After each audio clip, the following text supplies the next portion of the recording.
I come from a culture, my mother's Thai, so we grew up with absolutely nothing. And I was kind of fortunate coming to Australia at such a young age. My journey is a little bit different to normal Australians. Look, these guys here, like the guys that we put together, they're all really skillful in their own way. We've got engineers, we've got electrical engineers, we've got mechanical engineers.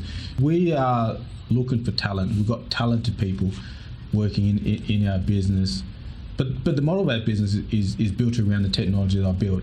Blockchain is the key or the foundation or the heart and soul of this company. Utilising the technology that I've built and my team. I should include my development team.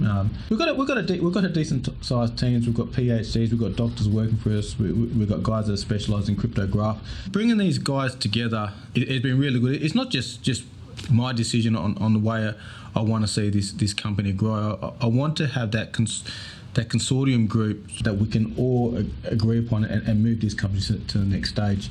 Ron has been a blessing to us. In the last 12 months, when Ron has come on board, he's really changed the direction of the company. I can have the greatest technology in the world, but without the leadership from Ron and experience from someone that is a little bit older, has been in the corporate world and the business environment, is really taking this company to the next level. So I've been a developer for the last 20 years, doing short courses on the side. I've done a lot of front-end development work and applications, and obviously ethical hacking, cybersecurity.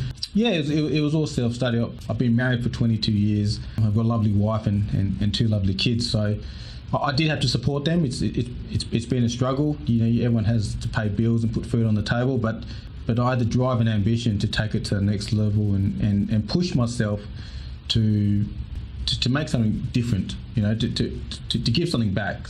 So yeah, I was always passionate about the IT sector. I love the cybersecurity sort of space and the network sort of space. But when blockchain came about, you look at 2016, 2017, I kind of got into blockchain a little bit more and started learning what Bitcoin, Ethereum, and some of the other emerging technologies was doing. So, and I found flaws in some of their stuff, how much energy that they were using to confirm or create a new block. So there's a lot of flaws, the congestion on a single network. There's a lot of things that what I was doing on the side and studying on the side and what these guys were building. I thought to myself, look, I could do something better. Ethereum and Bitcoin was a proof of works consensus mechanism. We're delegated proof of stake, so the energy consumption that we use to validate a new block is minimal. Now we bring on these other guys with Phaeton Energy, so we can claim that we're 100% green. We're not actually utilising any energy from the main grid at all. So there's a huge point of difference between us and a lot of the other blockchain companies around the world. So I know Bitcoin, to validate their whole entire network, they use as much energy as a small country, which is massive. What we've done, we've solved that problem. The data industry is a massive industry. It's something that doesn't get talked about a lot in the media, maybe because Google and Amazon and a few of these big tech giants have control and monopoly of the media globally, but the data industry consumes a lot of power. So we all know that they use a massive amount of energy, and the data industry actually doubles every 4 years. So back in the 1980s to 2021 now, they've been doubling every 4 years. So it's an industry that generates more revenue than the mining sectors in Australia, let alone the globe. So it's a really interesting industry that we've gone into. That the blockchain as a tool to decentralize data is something that needs to be educated to the millennials and the younger generation. So securitizing data is something of the future. We want to see your private data to be more secured. Like you think of Facebook these days, they do a lot of data mining. We all know it. Google and that they understand your behaviours, they understand what you like, and they sell that data to other big corporations globally to make a profit. People don't talk about it, but these are the things that are happening behind the scenes. So having your information and data stored on a blockchain securitizes your information. That data cannot be sold.